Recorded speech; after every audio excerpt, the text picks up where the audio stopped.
지금부터 기독교 생명 존중과 자살 방지를 위한 생명 토크 콜로퀴움을 시작하도록 하겠습니다. 먼저 우리 조성철 대표님 간단한 인사 말씀 부탁 올리겠습니다. 반갑습니다.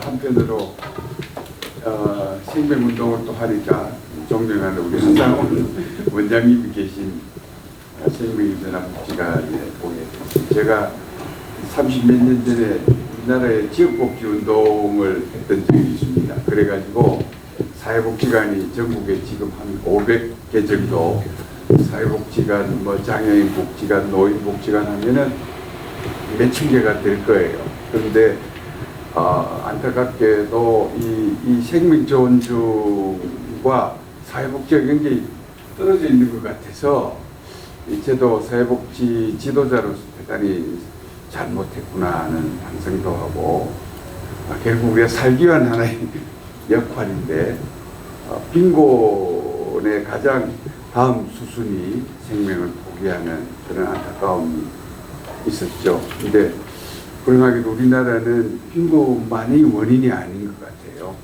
참으로 안타까운 정도로 권력자가 자살을 방조하는 것이 아닌가 할 정도로 기분 나쁜 사람 죽고 나면 행사시효를 그냥 마감을 하는 이런 얼토당토 하는 나라.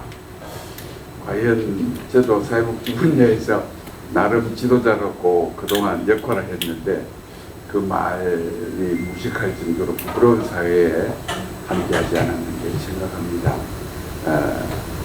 비록 늦었지만은 생명운동에 조금이라도 초석이 된다면은 기여를 하자 하다가 그 예전에 이 사회운동은 권력도 적당히 필요한 것 같아요. 그래서 옛날에 그 이명박 정부 때 있던 그 박인주 사회통합수석이 굉장히 이게 공감하고 그 양반이 마치면서 우리가 사회를 위해서 기여할 게 뭐 있느냐. 그래서 제가 바로 하상훈 원장한테 자문을 했어요. 요즘 자살 예방이 어떠냐. 계속 형편없다. 그러면은 이런 사람에도 끌어넣어서 자살 예방 운동을 한번 해보자. 이제 들어와서 보니까 참 어느 특정한 분야의 전유물인 양 돼 있는 것이 참 안타까웠다는 생각을 해봤습니다. 저도 사실은 자살이 너무 제 자신도 아주 예전에 다 어려웠잖아요. 그렇게 공감을 했던 적이 있기 때문에 이명박 정부 출발하자 자살 예방위원회를 한번 강화시켜 보려고 저도 한번 나섰던 적이 있습니다. 그 당시 초대 장관이 김성희 장관이라고. 그렇지 아니고 그래요. 지금은 신학까지 공부해가지고 목사 안수까지 받아 이제 한국사회복지협의회장 맡아 계시죠. 그 양반이 장관한테 뜻 있는 사람이 이걸 구축하지 않으면 안 된다 해가지고 그때 아마 자살 대책에서도 처음으로 한 8억인가 항목이 정해졌던 참 항목이 없다는 걸 알고 야 이게 뭐냐. 그리고 제가 되돌아와서 보니까 우리 하관장이 그 당시 전국에 몇 개 있어요. 생명이 전화가는 복지관이. 야 그분들이 그동안 아무리 자정운동이고 지역사회 운동이라지만 이 정부가 이렇게 팽개칠 수 있느냐. 참 늦어나마 좀 이런 운동을 하자고 해서 전국 사회복지관이 전부 나서자 했는데 그 당시에 이건 아무나 손대는 일이 아니다는 말을 듣고 이건 또 무슨 소리냐. 어렵고 힘들 때 옆에서 이웃이 손잡아줄 때 위로를 느끼고 그 사실 힘들 때 교회 많이 갔잖아요. 우리 옛날에 신앙이 별로 없어도 오늘 아침에 TV 라디오를 하니까 벌써 크리스마스 캐롤이 나오는데 이 캐롤이 기쁨을 주지만 상대적으로 상대적 박탈감에 가진 자들이 더 자기의 생명을 포기하는 그런 시즌도 될 수 있다고 봅니다. 그래서 특별히 오늘 자살 예방 운동에 그래도 우리 생명의 전화가 오늘까지 큰 역할을 했던 산실이다 싶어서 저도 기쁜 마음에 일찍 좀 가서 기관 담토로 보고 하려 했는데 이 초행기 되다 보니까 뺑뺑 돌았습니다. 여러분, 우리가 비록 적게 모였지만은 여러분 한 분 한 분이 막 큰 역할을 하실 분이라 믿어지지 않습니다. 여러 수천 명보다 간사님 뜻에 의해서 우리 사회는 변화한다고 봅니다.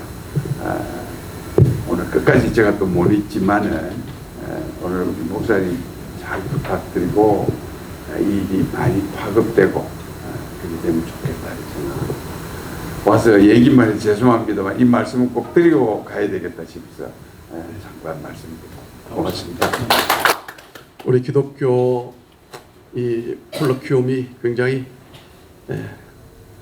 왕성하게 진행을 해야 될 텐데 또 갑자기 어제부터 근데 경기 쪽은 폭우가 쏟아졌어요. 여기 어제 우리 양재동에서 새벽에 판교 넘어가는데 뭐 자동차 앞이 안 보일 정도로 뭐 오늘 새벽에도 나올 때도 이쪽은 좀 덜했습니다. 그래서 뭐 오시려고 했던 분들도 뭐 날씨 핑계를 대고 이렇게 또 이런 관계가 돼서 조금 자리가 썰렁한 것 같습니다만 이렇게 한국생명운동연대가 이 일을 진행하기 전에 우리 몇 번 그 미팅을 가졌습니다. 우리 양 교수님도 오시고 두루두루 모여서 4대 종교가 생명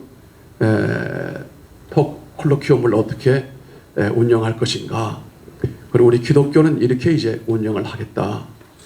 생명사랑 목회 포럼이 주관이 돼서 진행을 하겠습니다라고 하고 진행을 준비를 해왔는데 날씨 관계로 좀 이렇게 뜻대로 되지 않아 조금 아쉬움은 있습니다만 오늘 주제는 왜 교회가 자살 예방에 나서야 하는가라고 하는 과제입니다. 어찌 보면 이미 뭐 해답은 다 나와 있는 것 같습니다만 그래도 우리가 지난번 그 3년 동안 코로나로 어려움이 있었습니다만은 사실 우리 생명사랑 목회 포럼도 어려움이 있었습니다. 그래도 감사한 것은 한 해도 걸리지 않고 포럼은 계속 진행하고 이 목적을 향해서 계속 우리가 조금씩 어프로치를 하고 있는 가운데 있고 사실 이 코로나가 오지 않았더라면은 지금쯤은 어떤 거의 목적지에 도달해서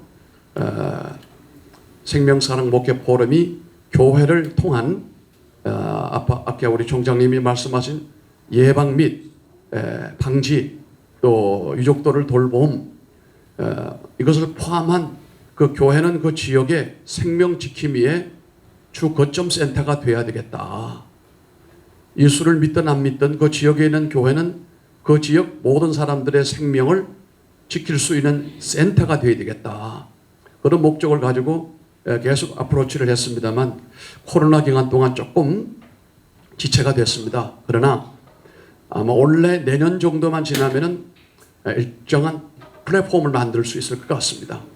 그 지역의 생명 지킴이 거점으로서의 플랫폼을 일정 만들어서 이것을 전국 교회로 우리가 확산하려고 하게 되면 이 생명 사랑 운동이 좀 더 확장을 일으키지 않겠는가라고 하는 희망적인 얘기를 좀 전해드리고 싶습니다.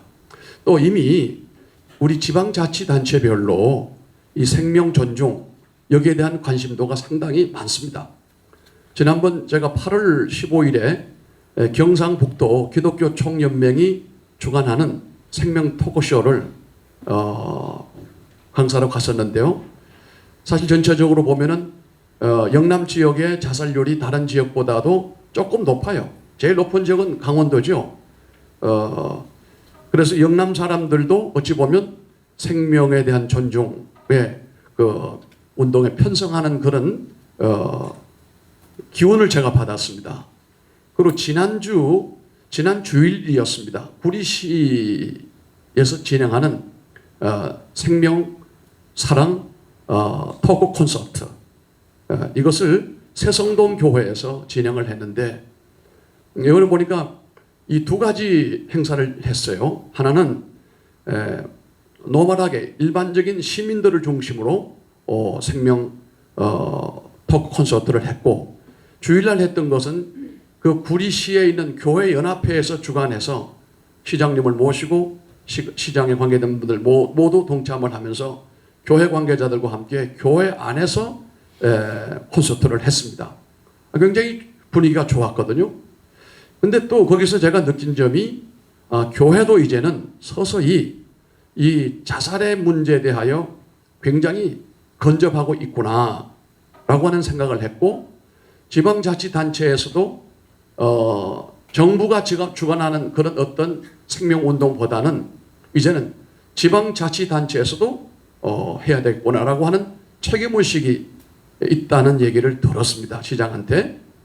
앞으로는 아마 제가 볼 때는 지방자치별로 이런 운동도 일어나게 될 텐데, 우리 교회와는 상당히 긍정적인 요소가 있는 것이, 그 지역 교회는 전부 그 지역 구와 시와 교회는 이 긴밀한 연관 공동체뿐만 아니라 조직체가 있습니다. 제가 있는 서울 서초구에도 올 연말에는 내년에 하는 걸로 했습니다만, 교우협의회, 교회와 구 협의체가 있습니다. 거기서 공동 과제가 몇 가지가 있습니다만, 이제는 이 자살이 상당히 빅 이슈화 되는 그런 가운데 놓여 있다라고 얘기할 수가 있겠습니다. 이제 이 자살이라고 하는 문제를 좀 더 다가서 보면, 자살 행동이라고 하는 것은 인간에게만 국한되어져 있는 행위이거든요. 다른 여러 가지 하위 계층의 인간보다 밑에 있는 하위 계층이 많이 있습니다만, 특히 영장류 같은 하등 동물에게도 유심히 살펴보지만 한 건도 자살이 일어난 적이 없다라고 하는 사실입니다. 유독이 고등동물에 해당하는 인간에게만 자살이 계속해서 확장하고 있다라고 하는 것입니다. 그렇다면 이 인간은 태어날 때부터, 하나님 인간을 만드실 때부터 이 자살이라고 하는 옵션을 주신 것인가? 그러나 성경 어디를 보아도 하나님 창조 역사 가운데 인간에게 자살에 대한 옵션을 준 적이 한 번도 없습니다. 도리어 하나님은 우리에게 생명을 더해 주시기를 원하시고 생명이 풍성하기를 원하시잖아요. 그러면 이것은 결과적으로 하나님의 은총에 대한, 하나님의 섭리에 대한 반하는 행위이다. 그래서 역사적으로 보면은 교부 시대인 어거스틴 때부터 이 자살 문제를 굉장히 극단적으로 이해를 하게 됩니다. 이러면서 거의 교리는 안 됐지만 교리 전 단계에 머물 수 있는 내용으로 자살하면 지옥 간다. 자살하면 지옥 간다. 이런 그 얘기는 어거스틴 때부터 이제 공론화 시작을 했는데, 이것이 지금까지 지속적으로 이루어지고 있습니다. 그런데 우리가 지난번 우리 생명산업 목회 포럼 때 총신대학 명예교수인 이상원 교수님이 발제를 통해서 제가 그 부분에 대해서 요청을 냈어요. 이 부분에 대해서 클리어하게 우리 보수주의, 보수 신학에서 말씀하고 있는 자살에 대한 이해를, 천국과 지옥의 문제를 클리어하게 이번에는 해결하고 넘어가자. 이 과제는 굉장히 중요한 것이기 때문에, 그래서 이 교수님과 몇 번 만나고 난 다음에 그때 발제한 내용이 분명했습니다. 천국과 지옥의 문제는 자살과는 연관이 짓기가 어렵다. 천국 지옥은 하나님의 주권으로 가는 것이고, 하나님이 우리들에게 제시한 내용 조건은 예수 그리스도를 믿으면 천국 가는 것이고 안 믿으면 지옥 가는 것이지, 자살이라고 하는 옵션을 통해서 지옥으로 간다라고 하는 건 그 어디 성경에도 없을 뿐만 아니라 그동안에 어거스틴 때부터 전해 내려오던 하나의 어떤 흐름에 불과하고, 오늘 이 시점에서 분명하게 점검해 보건대는 분명 그것은 죄악은 사실이다. 죄는 죄다. 그것이 하나님의 은총에 대한 반항이니까 죄이지만, 그러나 지옥 간다라고 말하는 것은 무리다. 그 뒤에 저도 굉장히 역풍을 맞았어요. 우리 교단에서. 이상원 교수 자신도 역풍을 맞았어요. 나보고 그래요. 목사님 때문에 나 아주 요즘에 힘듭니다. 그래. 그분이 동성연애 문제 때문에 그 성 문제 때문에 또 역풍을 맞았잖아요. 총신대학 교수 1년 남겨놓고 해직을 당했어요. 그러나 대법원까지 올라가서 결국은 복직을 했는데 문제는 정년이 끝나고 난 다음에 복직하면 뭐 하겠습니까? 참 아쉬움이 많은 분인데 제가 그분 동성애 문제로 고통당할 때 여러 가지로 협력을 했어요. 그래서 좀 친밀한 관계를 가지고 있는데 목사님 따라 이번에 그 포럼했다가 나 아주 그 교단에서 공격을 많이 받는다. 내가 그래서 한번 우리가 받으면 뒤는 길이 되니까 그거 영광으로 생각하시면 좋겠다. 저보다 1년 후배예요. 그래서 의거리를 했어요. 이제 참 다행스러웠던 것이 그동안 많은 분들이요. 교회 안에서도 자살이 일어나는 그 빈도를 보면요. 크리스천과 난 크리스천의 자살률의 빈도는 별 차이가 없어요. 그래서 앞에서 우리 사무총장이 말씀한 대로 이것이 정신적인 문제가 아니냐 이것이 이렇게 너무 이렇게 몰고 가는 경향이 되는 것도 그 원인 제공이 있어요.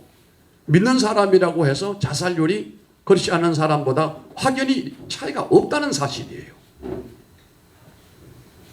그래서 이상원 교수님 지난번에 포럼 이후에 우리 교단에서 어느 정도 이제 정리가 됐습니다.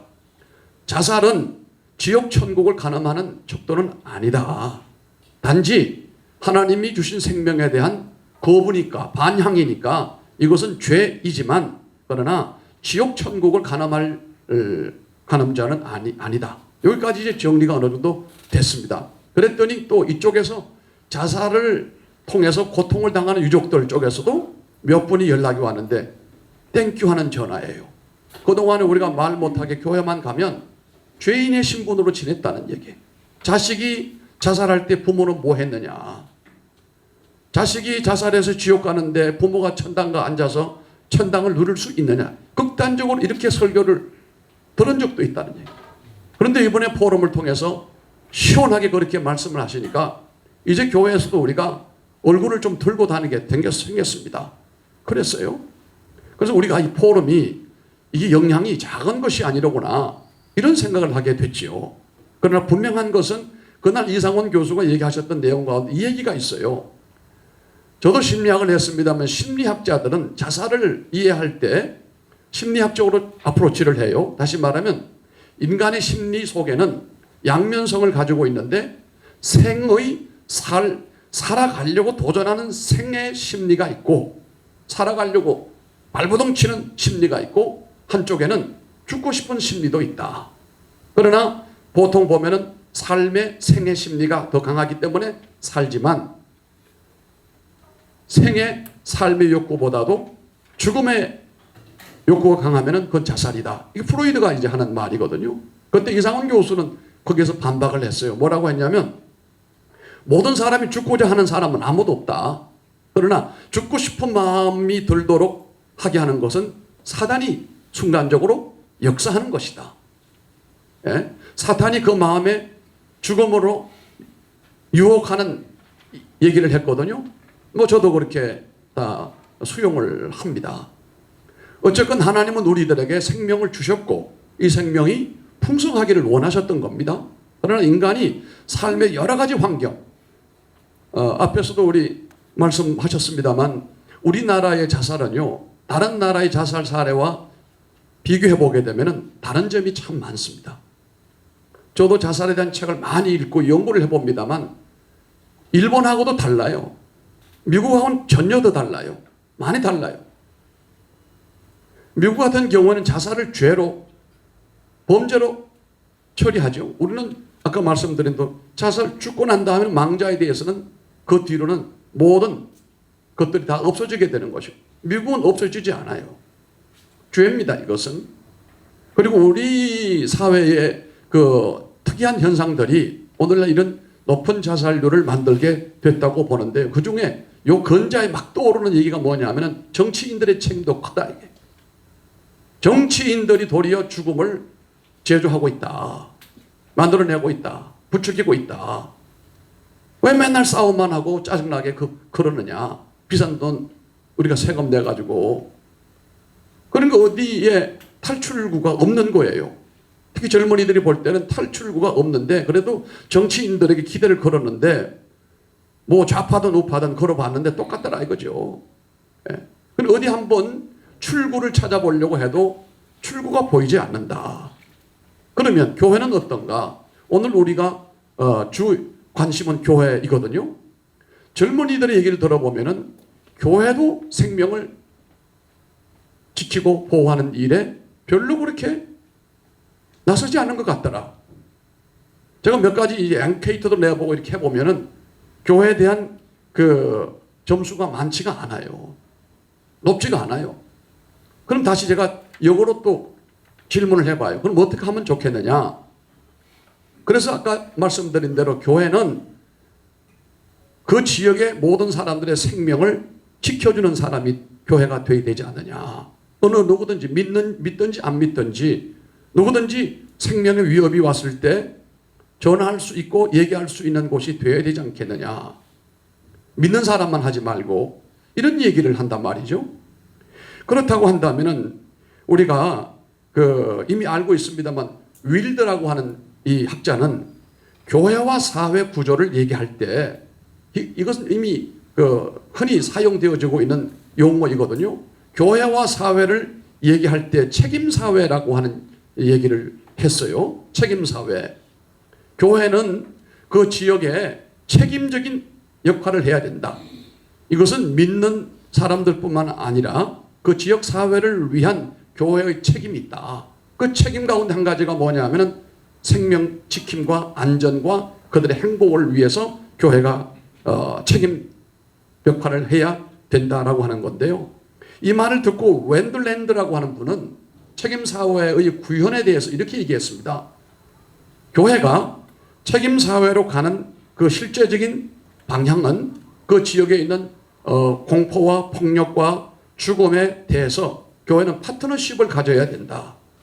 그들의 일은 그들의 일이고 교회는 교회가 아니라 그들의 일과 교회가 파트너십을 갖고 책임사회로 함께 나가는 것이 진정한 교회와 사회의 연관관계일 것이다 라고 이제 정의를 내려줬거든요. 그러나 그동안에 이 교회를 보게 되면은 좀 진보적인 교회와 보수적인 교회의 양면이 뚜렷하게 차이가 났는데 보수적인 신학을 갖고 있는 분들은 대체로 이 책임사회 구현에 협력을 많이 해요. 사회활동해요. 그러나 이제 미안하지만 저희 교단 같은 합동교단 같은 경우에는 사실은 사회 책임에 대하여 굉장히 소극적이었습니다. 그보다는 개인의 구원에 집중을 하고 그 환경인 사회에 대해서는 별로 그렇게 관심을 안 기울였던 거거든요. 그런데 이번 우리 교단 총회 때 희망적인 일이 있었어요. 제가 2년에 걸쳐서 계속 헌의안을 올렸던 내용이 뭐냐고 하면은 생명 존중에 우리가 나서야 된다. 자살 예방과 자살한 사람들의 유족들을 돌봄을 교회가 나서야 된다. 이제는 이 포스트 모던 시대의 이 자살이라고 하는 것은 교회가 나서지 아니하면 걷잡을 수가 없는 불길 같다. 그런 요지로 2번 헌의를 했는데 원래 받아들여졌어요. 그래서 생명 존중 특위를 만들었습니다. 이제 앞으로 이제 활동을 우리 교단에서도 이제 하게 되겠습니다만 이건 뭘 얘기하느냐고 하면은 보수적인 교회에서도 서서히 책임사회 구현이라고 하는 그 사명에 대하여 공감하기 시작했다라고 이제 이해가 되어지는 것이 상당히 좋다, 긍정적이다라고 얘기를 할 수가 있습니다. 교회는 이 디지털 시대를 만났는데 이 디지털 시대를 만나보니까 경쟁 속도가 너무 빠른 거예요. 경쟁 속도도 빠르지만 상대, 나와 너와의 어떤 비교 이 의식도 굉장히 더 강화가 되었다는 말입니다. 건강한 자기 정체성이 확립이 되지 않는 사람들은 이 환경 가운데 자기 걸음을 걸어가기가 굉장히 어려워요. 왜? 주변에는 보니까 잘된 사람은 엄청 잘 되고 나보다가 빨리 가고 대단하고 나는 너무 소외되어 있는 사람 같고 또 어떤 경우는 나는 우리 가족들이나 모든 사람들에게 짐이 된다. 내가 짐이 된다. 이 자살하는 사람들의 상담을 해보거나 자살한 사람에 대한 마지막 유언이 대체로 보면요, 3분의 2 정도는 유언을 남겨요. 그냥 자기가 가면서 그냥 가는 분도 있지만 3분의 2 정도는 유언을 남기는데, 그 브라운이라고 하는 학자가, 이분은 자살자들이 남기고 한 유언을 전부 다 연구를 한 양반이에요. 브라운은요. 이분이 발표하기 전에는 몰랐죠. 자살자들이 진정 가면서 남겨놓은 그 유서 내용이 공통점이 뭔가를 잘 몰랐어요. 그러나 브라운의 그 보고서가 나오고 난 다음부터는 자살자들이 가면서도 이런 이유를 남기고 갔구나. 이게 우리들의 숙제가 아닌가라고 하는 것을 이제 알게 됐거든요. 근데 그분들이 가면서 남겨놓은 내용 가운데는 제일 많은 부분이 내가 사회에 도움, 내가 가정이나 주변의 사람들에게 도움은 고사하고 짐이 된다. 내가 짐이 된다. 특히 노년 그 자살자들에게는 이게 굉장히 많아요. 재정적으로도 아이들 사는데 힘든데 내가 재정적으로도 이렇게 힘들어서 내가 뭐하러 사느냐. 내가 이 비용이 앞으로 가면 돈은 더 들면 더 들지 적게 드는 거 아니고, 또 어떤 경우는 내가 요양원에 이런 데 가면 고독하게 살 것이고, 이러니까 절망이 오고 짐이 된다고 믿는 거야. 이제 짐이 된다고. 그러면 이제 얘기가 그러잖아요. 그런 분들을 돌보려면 어떻게 되는가? 그분들이 짐만 되는 건 아니잖아요. 그분들 짐만 되는 건 아니단 말이에요. 부모님이 짐으로만 생각하면 안 되죠. 어쨌든 우리 이 포스트 모던 시대의 사람들에게 이 분명한 아이덴티티가 없게 되어지게 되면은, 첫째는 경쟁 사회에서 본인이 같이 따라가지 못한다라고 하는 사람들에게는 이 자살 충동을 너무 많이 받아요. 비교 의식이. 이건 점점 심화가 되어져 가는. 이 디지털 시대가 오기 전에는 그나마도 이 정도는 아니었거든요. 아날로그 시대는 사실은 이 정도는 아니었어요. 뭐 그때 유행가도 있잖아요. 잘난 놈은 잘난 대로, 못난 놈은 못난 대로. 아니 뭐 살면 되지. 그 지금은 디지털은 그게 아니에요. 비교를 해서 내가 과연 의미 있는 존재인가. 심지어 제가 어제 아침에 글을 하나 쓴 내용 가운데 나는 잉여인간인가. 잉여인간이라고 하는 것은 우리 사회를 구현하고 운영하고 돌아가는 일에 있어서 도무지 필요 없는 사람. 그죠? 필요 없는 사람. 이 잉여인간이라고 하는 그 자조는 이 젊은 사람들에게는 정말로 죽음보다도 고통스러운 거예요. 어떻게 살든지 내가 어떤 일에 기여도가 있고 도움이 되고 의미가 있는 것은 삶의 욕망을 불러일으키지만, 전혀 나는 쓸데없는 사람이고 남아도는 사람이고 이사람만한 사람이고, 어떤 사람이 쓴 글을 보니까 나는 쌀값만 올리고 살아왔다 이렇게 말했어요. 정말로 안타까운 일이죠. 그래서 무엇보다도 교회는 정체성에 대한 분명한 입장을 강화하는 것이 이 시대에 대한 하나의 대응책이라고도 볼 수가 있습니다.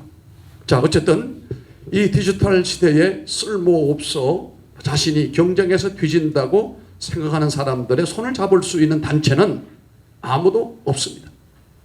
단지 교회, 종교 외에는 이런 분들을 손잡아줄 데가 없어요. 왜? 쓸데없는 사람이고 잉여인간이고 어찌 보면은 도움이 안 되지요. 힘들게 하는 사람들이죠. 그런데 이런 사람에게 손을 내밀 수 있는 곳이 교회가 아니겠습니까? 예수님이 그런 역할을 하셨잖아요. 그분은 오셔서 잘난 사람에게 주님이 줄 서신 적이 없어요. 가난하고 억눌리고 병들고 소외되고 사람들 그 레이스에 따라가지 못하던 처져 있는 사람들에게로 낮은 곳으로 이제 오셨지 않습니까? 교회는 바로 그와 같은 역할을 한다고 한다면은, 교회는 이 자살 예방뿐만 아니라 자살 운동에, 생명 운동에 지금보다도 더 활발한 활동을 하는 것이 바람직한 것이 아닌가 싶습니다. 사랑과 자비를 계속해서 2000년 동안 우리가 베풀었거든요. 그 지역에서 2000년 동안 교회는 사랑과 자비를 베풀어 온 기관입니다. 교회는 인간으로 하여금 이 고통스러운 환경에서 하나님께로 더 가까이 나갈 수 있도록 다리를 놓아주고, 우리 그런 말을 하지 않습니까? 샬롬이라고. 지금 뭐 이스라엘 가자 지역에 굉장히 불행한 일이 벌어지고 있는데, 그곳이 예전으로 말하면 블레셋 땅이잖아요, 가자. 전 이스라엘에서 6개월 정도, 5개월 정도 살았습니다. 살았을 때 그분들이 늘 하는 말이 그거예요. 샬롬, 엘로힘, 하나님의 평강이 당신에게 있기를 바랍니다. 그들에게서는 샬롬이라고 하는 건 우리가 말하는 샬롬이 아니에요. 우리는 안녕하십니까? 평안하십니까? 그게 아니에요. 그들은 순간순간 위협을 당하고 어디서 뭐가 날아올지 모르는 불안감 가운데 1초 1초 산다는 것이 하나님의 도움이 없이는 불가능하기 때문에 그 하나님의 평강이, 샬롬이 당신에게 있기를 바랍니다. 서로 이게 축복을 하는 거지 않습니까? 어쨌든 우리 기독교 인간론으로 보면은 인간은 그저 죄인일 뿐만 아니라 인간 자체는 무거운 짐을 지고 고통하는 존재들이다. 누구든지 자살할 수 있는 가능성이 다 존재하고 있다는 겁니다. 그럼 목사에게는 없느냐? 솔직히 말합니다. 저도 한 번쯤은 자살의 충동을 받은 적이 있었습니다. 그때 언제냐면 코로나 때였습니다. 제가 코로나 3번을 별이 3개, 우리 교단에서는 제일 먼저 또 걸렸어요. 그것도 종신대학교 법인이사회까지 참석을 하고 했는데 그 다음날 저도 몰랐죠. 감염이 됐는지 안 됐는지. 제 사위가 국가대표 헤드코치인데 어디서 감염이 되어 온 거예요. 모르고 우리 그 손주 생일잔치를 우리 집에서 장모님 밑에 사시고 위층에 살고 단독주택에 사는 구조인데 그 1층에서 이제 폼나게 했죠. 했는데 문제는 제일 먼저 이상신호가 온 것은 우리 사위고, 사위는 벌써 그때 감염이 돼가지고 이게 온 거예요. 본인은 몰랐겠죠. 그 다음 이렇게 되니까 그때는 아직 코로나가 굉장히 엄청난 위기였습니다. 그때 막 그 대구 쪽으로 퍼져나가고 할 때인데 제가 겁이 덜컥 났어요. 그때 뭐 교회 폐쇄를 하나 마나 이런 소리가 막 들릴 때 선제 조치를 해야 되겠다. 이 사회가 이렇게 됐으니 만약에 내가 감염이 됐으면 빨리 나와 그 건접했던 사람들 빨리 조치를 해야 될 거 아니냐 해서 병원에 가니 검사했더니 또 안 해준다고 하지만 억지로 했어요. 해보니까 다른 사람은 안 나오는데 우리 가족들 아이들까지 저는 이것도 저것도 아니고 중간에 걸쳐 있어요. 아 이거 위험하다. 그 다음날 토요일날 억지로 했더니 양성이 나온 거예요.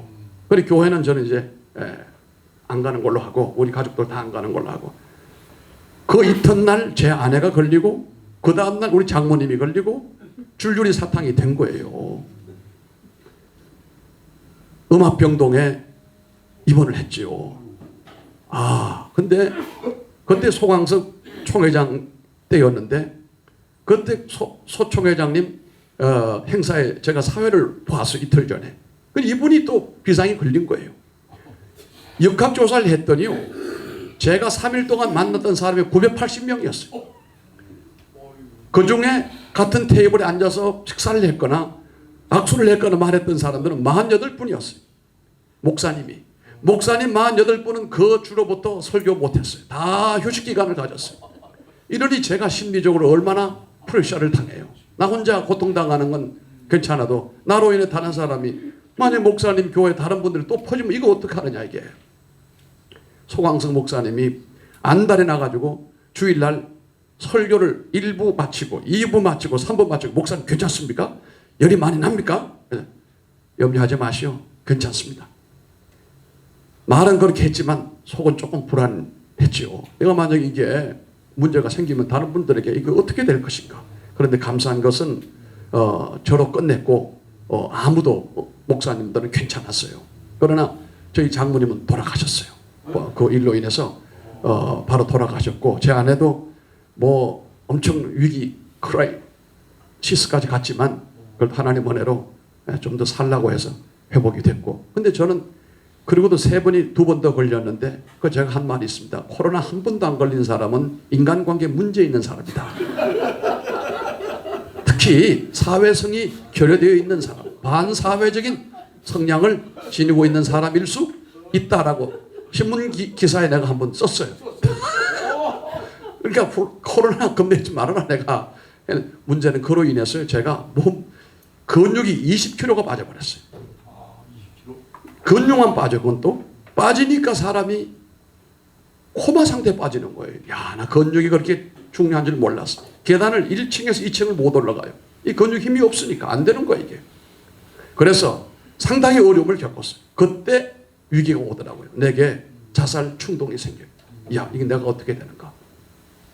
정신을 바짝 차리고 그 위기를 이겨내긴 했습니다만, 그러나 목사도 자살 위기를 충동을 받을 수 있다고 한다면 다른 분들은 더할 나위도 없을 것이다. 또한 우리 사회를 보면 이 브라운 박사가 자살자들의 유서들을 평가 보고한 내용을 보게 되면 자살하는 분들이 왜 자살하는가를 충분히 알 수가 있게 됐다는 겁니다.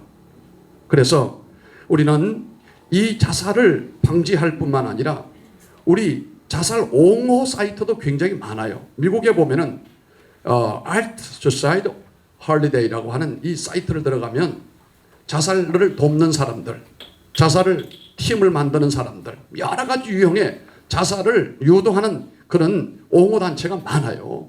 이런 가운데서 과연 이 교회는 호밀밭을 지키는 홀든 같은 역할을 하는 것이 마땅하지 않는가라고 생각을 해보면서 밑에 5가지 간단한 내용을 얘기하겠습니다. 첫째는 구원받은 한 사람의 생명은 그 무엇보다도 소중한 가치가 있고 뿐만 아니라 모든 인간은 생명의 존엄성이 있는데 그리스도의 십자가 사랑을 근거로 해서 이 땅의 모든 죽음의 어두운 문화를 생명 존중 문화로 바꿔야 할 의미가 교회에 주어졌다라고 하는 것입니다. 두 번째는 이 목회자들이 단절된 지역 공동체가 생명의 공동 운명체로 바꿔나가는, 앞에서 말씀 윌더가 말했던 책임사회로 가는 임무를 교회가 해야 된다라고 하는 것입니다. 세 번째는 기독교 정신을 바탕으로 한국 최초로 여기 우리 생명 존중을 위한 자살 예방 운동을 펼치고 있는 생명전화가 있는 것처럼 한국교회가 이 단체와 버금갈 수 있는 이 앞에서 말씀드린 것처럼 파트너십을 갖는 것이 굉장히 중요하고 효과적일 것이다 라고 하는 것입니다. 네 번째는 인간의 죽음에 대한 성찰을, 삶의 의미의 가치, 질병에 대한 이해, 상실과 애도, 자기결정권의 이해 등은 교회가 해야 될 일이요 목회자의 사역의 기본이 되어져야 된다라고 하는 것입니다. 마지막으로 요한복음 10장 10절에 내가 온 것은 양으로 생명을 얻게 하고 이 더 풍성히 얻게 하려 함이라고 하신 예수님의 말씀처럼 한 생명이 천하보다 귀하다는 가르침대로 생명을 사랑하고 생명을 구해야 할 사명이 교회 목회자들에게 분명히 있다는 사실을, 정체감을 재인식하는 것이 중요하다고 보는 것입니다. 교회는 이타주의 아니겠습니까? 나를 위한 존재가 아니고 교회는 남을 위한 존재이기 때문에 이타주의가 근본인 교회는 사람 생명을 살리는 일에 앞장을 서야 되고 부단히 자신의 정체성을 확립할 수 있도록 도움을 주고 그 사람의 삶이 계속해서 성장할 수 있도록 돕는 역할을 교회가 하는 것이 옳아 보이는 것입니다. 그래서 결론입니다. 이제 우리 여기 생명사랑 목회 포럼에서는 추구하는 바는 모든 교회는 그 지역의 생명을 지키는 지킴이 센터가 주 거점이 되기를 바라고 또한 목적을 두고 있습니다. 아마 올해 내년 정도만 좀 더 우리가 연구하고 개발하면 일정한 플랫폼이 아마 나오게 될 겁니다.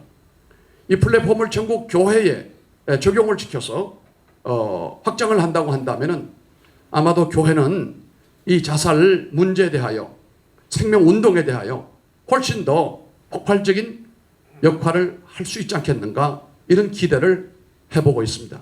많이 협력해 주시면 대단히 감사하겠습니다. 마지막에 보면 여기 이런 말을 했습니다. 자살에 대한 남은 자의 PTSD. 이거 무슨 소리인지 여러분 아시죠? 일종의 정신적인 트라우마입니다. 이게 증후군입니다. 이 문제까지라도 생명 공동체로 앞서서 교회가 이런 문제까지라도 품을 수 있지 않겠는가 이런 기대도 해보면서 제가 발제를 마치겠습니다. 감사합니다.